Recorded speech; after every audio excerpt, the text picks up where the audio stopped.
Dear Jane, Kingdom of His Majesty Revenue and Customs. For your consideration regards your most recent correspondence 1909-2016. I, Dave Javu, a man does not believe that anyone in authority is supposed to cause harm to any one of their inhabitants. The law states the minimum I can live on and is demonstrated by the DWP. It is defined as relative poverty, and I quote, "Relative poverty generally means that a person can't afford an ordinary living pattern. They are excluded from the activities and opportunities that the average person enjoys. I, Dave Javu, a man, already survive on less than the minimum allowed by law. Mostly because of other corrupt corporate taxes.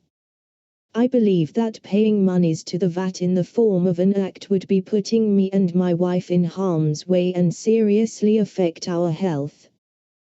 This can be demonstrated by a recent council tax statement. I can volunteer as evidence of my situation.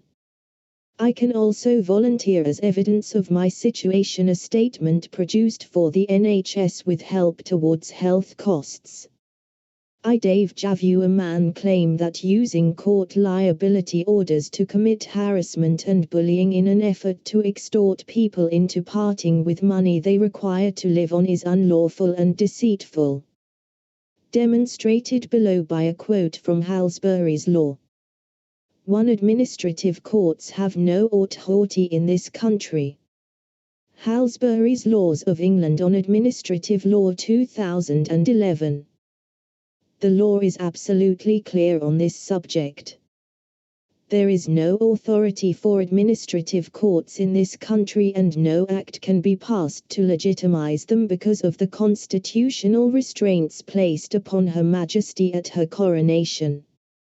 So, with Halsbury's in mind, I believe that any magistrates' courts have no authority to give the VAT a liability order against my person, and any such action would be in disregard of any judiciary oath.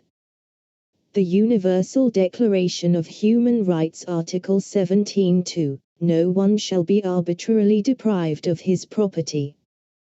This would also have to be broken for a court to issue a liability order against my person without considering all the evidence, as has your review.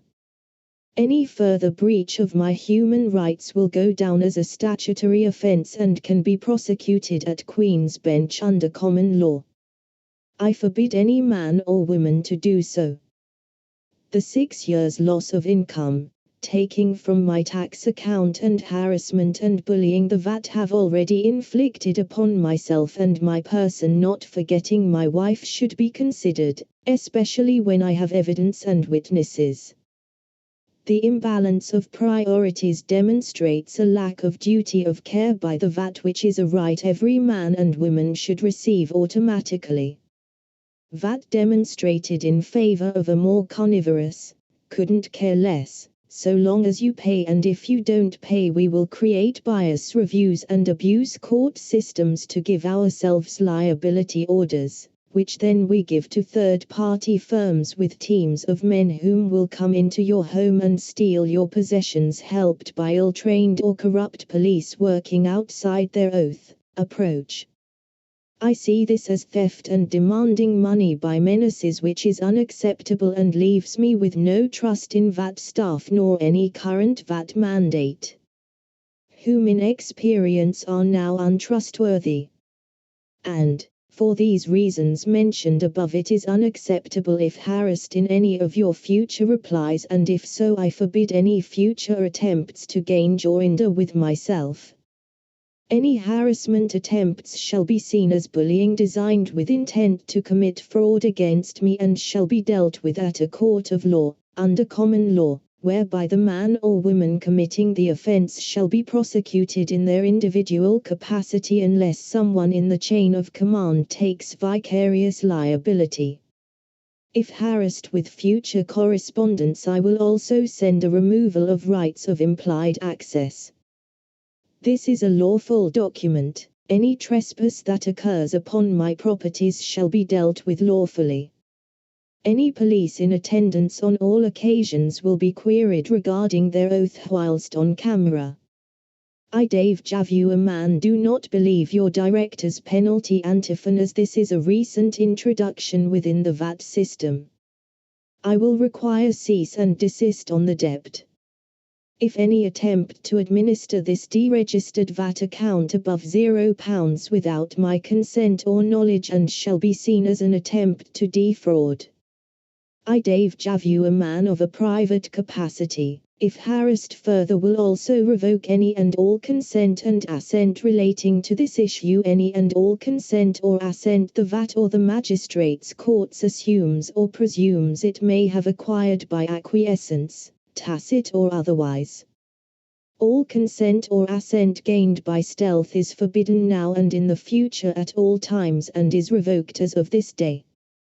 Also 1. Homelessness is a reality I face. According to the VAT, out of necessity I take these steps. 2. Please show the legislation or law that states I am legally obligated or obliged to pay this extra debt. The VAT has incurred upon my person when VAT obligations are zero and the account deregistered. 3. A copy has also been sent to Jane Kingdom Revenue and Customs. Individuals and Small Business Compliance, ISBC. Sincerely, without vexation, frivolity or ill will. Dave Javu. I will stand in open court and testify that all herein be true. All rights reserved.